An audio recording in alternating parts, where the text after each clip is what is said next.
네, 이번에는 예고해드린 대로 이지은 더불어민주당 마포 갑 지역위원장 만나보겠습니다. 어서 오세요. 안녕하세요. 네, 오랜만입니다. 네. 예, 정치 잘 돼가십니까? 열심히 하고 있습니다. 자, 전직 경찰 경무관이셨고요. 네네. 그다음에 지금 민주당 검찰개혁 TF 의원이시죠. 네. 자, 지금 검찰개혁 관련해 가지고 경찰 역할에 대한 여러 가지 어떤 논란이 있습니다. 네. 일단 중수청이 행안부로 가야 된다고 보십니까? 이 위원장? 네, 저는 행안부로 가야 된다고 봅니다. 왜냐하면 검찰개혁의 원칙이 수사, 기소, 분리인데 지금 이제 검찰청이 법무부에 있지 않습니까? 그런데 중수청, 수사기관인 중수청이 법무부로 갔을 경우에는 그거는 뭐 수사, 기소, 분리라고 볼 수가 없는 거죠. 오히려 현재의 검찰청이 법무부 수준으로 커진다라고 봐야 됩니다. 그래서 행안부로 가야 된다. 자, 근데 그 논리에 대해서는 상당한 국민들이 공감을 하고 있는데요. 그럼에도 불구하고 경찰의 과거 역사를 볼 때 부작용은 없느냐, 여기에 대한 어떤 철저한 검증도 있어야 된다, 뭐 이런 얘기들이 나옵니다. 예를 들면 검찰이 과잉 수사하는 것은 어떻게 막을 것이냐. 왜냐하면 바로 직전까지 정치 검찰들이 과잉 수사하는 거를 마음대로 해왔듯이 경찰이 과잉 수사하는 건 어떻게 막을 것인가, 어떻게 제어할 것인가, 이 부분은 어떻게 보세요? 근데 이제 검찰의 수사권과 경찰의 수사권은 질적으로 다른 수사권입니다. 경찰의 수사권은 이제 수사에는 임의 수사와 강제 수사가 있는데요. 임의 수사는 야, 너 이리 와라고 했을 때 안 가 이러면 끝입니다. 경찰의 수사권은 그런 거예요. 그리고 너 휴대폰 내놔, 안 내놔 하면 그걸로 끝입니다. 그러면 어떻게 해야 되냐? 강제 수사는 압수수색 영장을 청구해서 발부받아서 해야 되는 건데 여전히 이 강제 수사의 청구권은 검사가 다 가지고 있고 앞으로도 계속 가지게 될 겁니다.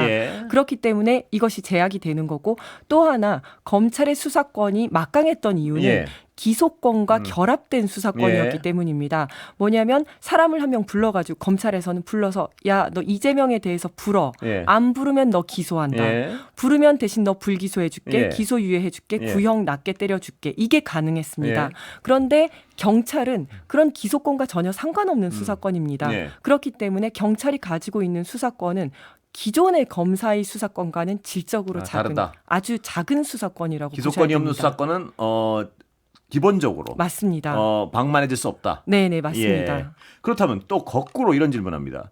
검찰이 좋다. 과잉 수사는 어떤 기소권을 분리돼 있으니까 그걸로 통제할 수 있는데 이른바 봐주기 수사는 어떻게 할 것이냐, 이런 질문들을 합니다. 어떻게 보십니까? 맞습니다. 그래서 이제 혐의가 있다고 생각되면 혐의가 있으니까 검찰로 송치를 해야 됩니다. 그런데 송치를 하지 않고 그냥 암장을 해버리거나 불송치 해버리는 거죠. 그럼 피해자가 있지 않습니까? 그렇습니다. 이 피해자가 이의 제기를 할 수 있습니다. 투 트랙으로 가는데요. 이제 상급 기관인 경찰서에서 사건을 암장했다 이러면 상급 기관인 서울경찰청으로 이의 제기를 했을 경우에는 서울경찰청에서 한번 심의를 하고 야, 이거 안 되겠는데 너 다시 검찰로 송치해라고 할 수 있는 거고요. 야, 그거 같은 기관이니까 못 믿겠다라고 하면 검찰로도 할 수 있습니다. 그러면 이의 제기가 되는 순간 바로 검찰로 송치가 됩니다. 그럼 검찰에서 한 번 더 보고 경찰에서 제대로 판단했는지 안 했는지를 다시 한번 확인을 할 수 있는 거죠. 제가 어떤 기후에 어떤 약간의 우려에 좀 구체적인 사안을 좀 여쭤보면, 예를 들면 이렇습니다. 검찰에서 다시 검찰을 통해서 이의 제기를 했는데 경찰에 다시 넘겼단 말입니다. 근데 보안 수사 요구가 없이 그냥 넘기면 수사를 또 부실하게 하고 또 부실하게 봐주고 싶은 사람이 있을 경우에 그럴 경우는 이 피해자 입장에서 어떻게 해야 됩니까? 그런 제도가 만들어졌을 때. 그런데 지금도 이제 보안 수사 요구를 하고 있습니다. 그리고 앞으로 수사 이제 검찰 개혁이 되더라도 그 보안 수사 요구는 아마 지속이 될 겁니다. 보안 수사 요구권은 여전히 필요하다 이 말씀이시군요. 필요합니다. 보안 수사권은 아니지만 보안 수사 요구권은 맞습니다. 필요하다. 네, 필요하다. 그리고 보안 수사 요구했는데 경찰이 안 들으면 어떻게? 그런데 그렇기 때문에 검찰에는 보안 수사 요구를 한 다음에 제대로 안 했을 경우에는 직위 배제 요구권, 감찰 요구권까지 여러 가지 가지고 수단이 있습니다. 있다 이 말씀이시군요. 타 기관에 감찰 요구, 징계 요구권까지 허용한 경우는 거의 유일무이합니다. 엄청난 권한을 가지고 있는 겁니다. 그리고 사실은 앞으로는 검찰과 경찰이 사건 초기부터 아주 협력을 해서 수사를 잘 하도록 해야 됩니다. 지금도 선거 수사라든지 아니면 청소년에 대한 성범죄 같은 경우에는 사건 초기부터 검사와 경찰이 협력을 해서 잘 수사를 하고 하고 있거든요.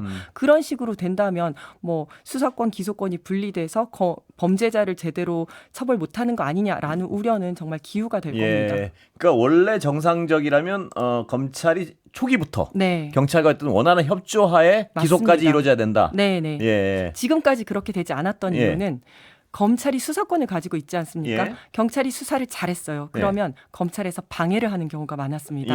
방해를 하거나 오히려 사건을 가지고 가서 자기들이 수사를 하려고 하거나 아니면 나는 경찰 뒤치다거리 하기 싫으니까 니네는 알아서 하고 나는 내 사건 하겠다 였었습니다. 그래서 경찰도 검사를 믿지 못했고 그랬는데 앞으로 수사와 기소가 분리되면 경찰은 검사를 통해서만 범죄자를 처벌할 수 있게 되고 검사는 경찰을 통해서만 수사를 할 수 있게 됩니다. 어떤 의미에서는 서로 의존적 관계가 되기 때문에 협력이 이루어질 것이다 이 말씀이시죠? 할 수밖에 없는 상황이 됩니다. 그렇다면 이 아까 그 부분도 중요한데요. 보안 수사 요구권마저 없애야 된다는 주장도 하는 분도 계십니다만 그건 아니란 말씀이시죠? 이 위원장 보시기에는. 보안 수사 요건은 필요하다. 통제를 위해서는 필요하다. 그건 어떤 컨센서스가 있는 문제입니까? 아니면 경찰 사이에서도 그거는 동의하는 부분입니까? 네, 맞습니다. 지금도 그렇게 이루어지고 있고요. 지금 민주당 검찰개혁 특위에서도 그 수사 요구권은 인정하는 쪽으로 하고 있습니다. 검사라는 용어 자체가 없어져야 한다. 이 말씀하셨죠? 맞습니다. 저는 검사라는 용어 자체가 없어져야 된다고 생각하는데 검사를 영어로 하면 프로스큐터라고 기소하는 사람이라는 뜻입니다. 하지만 우리나라에서는 검사는 어떤 기득권의 정점에서 전횡을 휘두르는 권력 그 자체를 의미하고 있습니다. 검사들은 검사라는 타이틀을 놓고 싶어 하지 않습니다.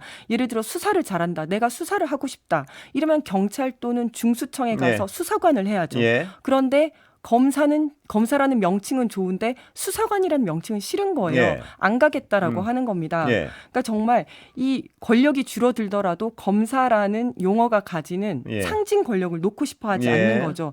이런 특권 의식들이 법 여기저기에 다 스며들어 있는데요. 예를 들어서 경찰청장이죠. 소방청장인데 검찰청장이라고 하지 않습니다. 총장이라고 합니다. 이것이 특권의식의 발로거든요.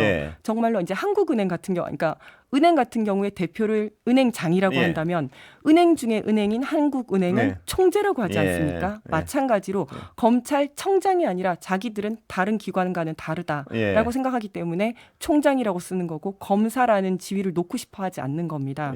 저는 검사가 이 검사라는 용어가 없이 그냥 일반 행정공무원이랑 똑같이 공소관이든 기소관이든 이런 용어로서 어떤 행정공무원이 될 때 정말 지금까지 대한민국을 정말 망하게 만들었던 검사들의 전성시대가 드디어 막을 내릴 수 있을 거다 이렇게 생각합니다. 그 용어에 대한 부분인데요. 그 부분은 민주당 당의 어떤 방안하고 약간 다른 것 같습니다. 이 위원장 말씀하신. 네네. 사실은 왜냐하면 이제 이 검사 그리고 검찰총장이라는 용어는 헌법에 들어 있습니다. 그래서 지금은 이제 헌법 개정을 하자는 논의까지는 안 가고 있기 때문에 검사라는 용어에 대해서는 뭐 이번 검찰 개혁에서 바뀌지는 않을 것 같습니다. 근데 향후 장기적으로는 바뀌어야 된다 이 말씀이시군요. 맞습니다. 한 가지만 더 말씀을 드리면요. 헌법에 검사라는 용어가 들어간 거 검사의 독점적 영장 청구권에 대해서 규정이 된 게 1962년도 박정희가 그 5.16을 끝낸 다음에 본인이 자의적으로 만든 헌법기관인 국가재건 최고회의에서 본인이 그렇게 그걸 넣은 겁니다. 넣은 이유는 자신의 쿠데타를 정당화시켜줬던 검사들에게 어떻게 하사하듯이 내린 그 헌법상 선물인 거거든요. 이제는 그것도 제대로 이제 바로잡을 필요가 있다. 헌법을 바꿔야 되죠? 맞습니다. 그거는 개헌을 해야 됩니다. 그럼 민주당 어떤 당론은 뭔가요 아직까지 그 부분에 대해서? 당론은 일단은 아직 당론까지는 가지는 않았고요. 저희 특위에서 이야기하고 있는 내용은 일단은 검사라는 용어는 그대로 아마 존치를 하게 될 것 같고 공소청으로 바뀌면 공소청장이라고 하되 헌법 84조에서 이야기하는 검찰총장이 공소청장을 의미한다라는 규정을 넣게 될 것 같습니다. 아까 잠깐 거꾸로 다시 돌아가서 보안 수사 요구권을 검찰이 가질 경우 그거에 대한 악용 가능성은 없습니까 혹시? 우려하는 분도 있어서요. 맞습니다. 뭐냐면 사실상 지휘랑 비슷하다라고 말씀하시는 분들이 있습니다. 예전에 그러니까 이런 거죠. 경찰이 이거는 진짜 기소를 해야 된다라고 생각을 해가지고 나쁜 사람이니까 열심히 수사를 합니다. 그랬는데 계속해서 보안 수사권을 발동을 봐주고 해서 싶어요, 만약 검찰이. 예, 봐주고 싶어서. 맞습니다. 예. 3번, 4번 다시 수사해, 다시 수사해 이러면 지치는 거죠. 야, 그렇죠. 그러면 그냥 뭐 나 송치 안 할게 이렇게 끝이 난다든지 아니면 나는 이 사람 진짜 잘못했다. 그러니까 김학의 사건 같은 경우가 그렇습니다. 이 김학의 유죄돼야 된다라고 생각하고 뭐 송치를 했는데 계속해서 보안 수사 요구를 하는 겁니다. 봐주고 싶어서. 그러면 자기 손에 피 묻히지 않고 경찰로 하여금 그냥 포기하게 만들 수가 있는 거죠. 그건 어떻게 보완해야 될까요? 사실은 그래서 이런 경우에 이제 검찰에 이의 제기를 할 수 있고 이거를 이제 좀 공개할 수 있는 방안이 필요하거든요. 어떤 사건인지. 네, 어떤 사건인지 공개하고 국민들께서 판단을 해주시고 이런 부분들이 필요하고 그래서 이 부분에 대해서 제3의 기관에서 좀 판단할 수 있도록 하는 것이 필요하다. 의견이 완전히 다를 때 말씀이시죠? 네, 맞습니다. 경찰과 검찰의 의견이 180도 다를 때 한쪽에서는 반드시 기소를 해야 된다고 생각하고 검찰 입장에서는 기소가 필요 없다는 판단을 했을 때 그걸 조정할 수 있는 기관이 필요하다. 그런데 사실은 검사를 이길 수는 없다고 봅니다. 왜냐하면 아무리 이제 그 기소해야 된다라고 생각을 해서 송치를 하더라도 불기소권, 기소권, 불기소권은 검사가 가지는 거거든요. 불기소 해버리면 끝입니다. 근데 다만 검찰 내에서도 그것을 보완하기 위해서 시민들로 하여금 이제 그거를 감시하고 견제할 수 있는 외부 자문기구를 둔다든지 이런 방식으로 좀 해결을 할 수는 있죠. 그 보안수사 요구권이 있다고 치고 지금 김학의 사건이 다시 일어나면 지금 바꾸는 제도로는 그런 상황은 막아야 될 거 아닙니까? 막을 수 있는 건가요? 막을 수 없죠. 아, 그래요? 그거는 어떻게 막을 수 있냐면 경찰과 검찰 사이에서는 막을 수가 없고 검찰에서 불기소를 했을 때 그 불기소를 어떻게 바꿀 수 있느냐를 생각을 해야 됩니다. 그래서 지금도 이제 검찰에서 불기소했을 때 피해자들이 뭐 항고를 할 수 있고 하는 제도들이 있는데 이 항고할 수 있는 그 범죄의 종류 대상을 늘린다든지 그리고 그 했을 때 이제 외부에서 인사들이 들어와서 확인을 한다든지 그다음에 재정 신청을 해서 법원에서 판단할 수 있도록 한다든지 그래서 외부의 감시와 견제를 늘리는 방향으로 가야 됩니다. 그런 부분은 지금 TF에서 논의가 되고 있어야 될 것 같은데요. 맞습니다. 그런 부분도 다 감안을 해서 법을 만들고 있습니다. 자, 경찰 얘기 좀 해보겠습니다. 경찰국 폐지 3년 만에 됐는데 많이 달라졌습니까? 드디어 정상으로 돌아왔다라는 안도감은 좀 있긴 한데 한편으로는 좀 씁쓸하기도 한 게요. 왜냐하면 이제 그 당시에는 경찰국은 반드시 있어야 되고 거기에 반대했던 총경들이 마치 모든 기강을 무너뜨린 항명을 한 사람처럼 그렇게 됐어요. 그런데 정권이 바뀌니까 갑자기 손바닥 뒤집듯이 이 총경들은 굉장히 충정 어린 그 제언을 했었던 거고 경찰국이 잘못됐다라고 이야기를 하는데 그 사람들이거든요. 똑같은 사람들이 그런 얘기를 책임을 하고 안 있는 주고 거거든요. 있다. 맞습니다. 그래서 저는 정권이 바뀌더라도 이런 일이 벌어지지 않도록 뭔가 체계가 만들어져야 된다. 그리고 이 과정에 대해서 백서를 만들고 좀 기록으로 남겨야 된다. 그 말씀하시니까 중요한 부분 같은데요.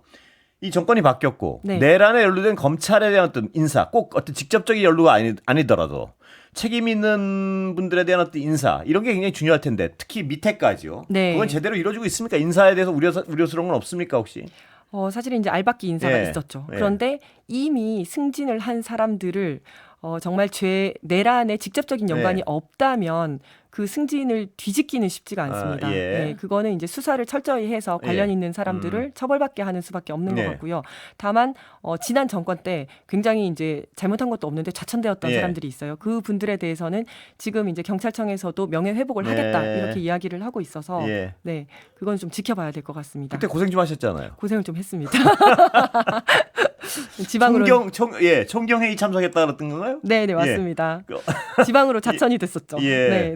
저는 제 상사가 저보다 계급이 낮았습니다. 아, 그래요? 어떻게 계급 사회에서 상사가 저보다 계급이 낮은 사람이었었는데 그러니까 뭐 제대로 일이 돌아갈 수가 없죠. 그런 건 원래 정상적으로 가능한 상황인가요? 정상적으로 절대 불가능합니다. 계급 사회인데 계급 사회이고 지시 명령으로 모든 일이 이루어지는 곳인데 제 상사가 계급이 낮으니까 회의를 주재할 때 회의 주재자의 자리에 앉지도 못하시는 거예요. 제가 계급이 높으니까. 그 정도였습니다.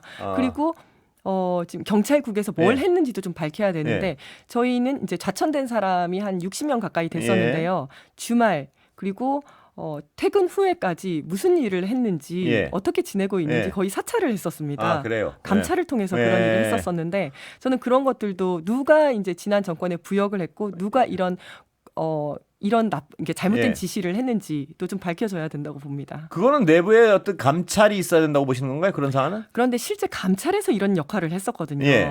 그렇기 때문에 감찰에서 스스로를 단죄하기는 힘들 거라고 생각을 예. 하고 저는 이거를 좀 진실을 규명할 예. 새로운 어떤 위원회, 경찰청 수준의 위원회라도 저는 괜찮다고 봅니다. 예. 위원회에서 진실 규명을 좀 해야 된다. 그런데 말씀하신 그런 진상 규명이 이루어져야지 네. 향후 인사에 반영을 할 거 아닙니까? 맞습니다. 예. 그 자료가 없이 인사에 반영을 할 수가 없을 거 아닙니까? 맞습니다. 예. 그래서 시급한 일 같은데요. 시급한 일입니다. 그래서 예. 이번 인사를 한다면 이제 승진 인사는 조금 더 있다가 이루어질 예. 거고요. 지금은 일단 이제 인사를 할 텐데 인사를 해서 진실 규명을 하고 예. 누가 지난 정권에 부역을 그렇습니다. 해서 잘못된 예. 일을 했고 누가 제대로 된 일을 했는데도 좌천이 되었는지 예. 좀 밝혀야 될 거고요. 또 하나는 경찰국에서 도대체 어떤 일을 했는지를 좀 밝혀야 됩니다. 예. 이 경찰국은 위법한 조직이거든요. 예. 법에 근거가 없는 조직이었었는데 도대체 뭘 했는지 나오지가 않습니다. 예. 그리고 성과평가 내용을 보면 평가 내용도 굉장히 낮아요. 5점 만점에 2점 받고 이랬는데 예. 줄줄이 승진을 했습니다. 예. 도대체 어떤 일을 해서 이렇게 승진을 했는지 예. 이런 것들도 좀 밝혀야 됩니다. 굉장히 큰 작업이 돼야 될 것 같은데요. 그렇게 하려면? 그래도 이제 한 3년 동안 있었던 일들이고 예. 경찰 내에서 이제 외부위원, 내부위원 해가지고 한다면 뭐 어렵지는 않다고 봅니다. 아까 이건 다른 검찰 내부 분위기인데요. 검찰이 예를 들어 기소권하고 분리하면 수사권하고 네. 수사 지원할 사람 별로 없습니까? 보시기 어떻습니까? 이 위원장 보시기에는. 지금 분위기는요. 예. 이 정권만 잘 버티면 다시 이제 원래대로 검찰이 돌아갈 수도 살아날 있다? 수 있다. 조금만 기다리자라는 분위기고요. 예. 만약에 중수청에 검사라는 직위를 만들어주면 가겠다. 이런 얘기를 하고 좀 있습니다. 이렇게 신분의 차별을 두면 가겠다. 그렇죠. 예, 일반 같은 수사관으로는 경쟁 못하겠다. 못 가겠다. 이러고 있는 그런 거죠. 분위기군요. 네. 예. 윤석열 씨 CCTV 논란은 어떻게 보세요? 경찰 있을 때 그럴 수밖에 없었나요? 그럴 수밖에 없었다는 거는 아니 네. 끌어내려고 그러는데 버티고 저는 예. 제가 이제 경찰에서 옷 벗고 이렇게 이런 예. 소위 말하는 진상들이 있겠죠. 많았고 예. 굉장히 저희는 다 했었죠. 왜냐하면 예. 이게 어려운 건 아닙니다. 예. 왜냐하면 방법들이 다 있고 한 예. 4-5명이 방법이 있습니까? 맞습니다. 예. 그냥 옷 벗는 사람들도 많고 예. 그래서 이제 저희가 이제 다 하는 체포술이라는 게 다 있거든요. 예. 체포하는 예. 방법들이 다 있거든요. 예. 그래서 사실은 이걸 봤을 때 굉장히 아쉬웠습니다. 예. 예, 특검에서 지휘를 하는데 현장에 가지도 않고 스마트폰으로 지휘했다는 것도 저는 좀 실망스러웠었고 그렇군요. 실망스러웠었고 예. 그다음에 10명이나 갔는데 왜 제대로 하지 못했을까? 저는 만약에 경험이 없었다라고 예. 하면 훈련을 했어야 했고 그다음에 들어가기 전에 너는 팔을 잡고 너는 다리를 잡고 네. 아니면 이렇게 하자라고 합을 맞추고 가야 예. 됩니다. 그런 게 없었던 것도 좀 아쉬웠고 경찰이 하면 분명히 끌어낼 수 있었다. 이렇게 당연하죠. 예. 그리고 수갑을 채우지 못한 것도 예. 수갑을 채우지 않았더라고요. 예. 수갑을 채워야 됩니다. 수갑은 안전하게 검거하기 위해서 국가에서 사용하라고 준 보호 장비거든요. 예. 그거를 사용하지 않은 것도 좀 의아스러웠어요. 지휘관이 가서 지휘를 했어야 되는군요. 그러니까. 보통은 지휘관이 가서 지휘를 합니다. 예. 네. 물리적으로 끌어내는 건 부상 없이 끌어내는 건 얼마든 가능하다. 이 어렵지 않습니다. 한두 번 한 게 아닙니다. 정말. 그래요? 네. 지휘도 해보셨습니까? 지휘도 했었고요. 예. 저희 직원들은 굉장히 잘 합니다. 그래서 좀 죄송한 말씀이시지만은 이제 불법 예. 이제 시위대 중에서 이제 불법 시위대들 다 스크럼 짜고 있는데 뜯어내는 것부터 예. 시작해서 그다음에 이제 진상들은 옷을 막 벗습니다. 벗는 이유는 자기 몸에 손을 못 대게 하기 위해서 하는 거거든요. 시간이 다 됐습니다. 네, 알겠습니다. 여기까지 듣겠습니다. 더불어민주당 이지은 마포갑 지역위원장이었습니다. 고맙습니다. 감사합니다.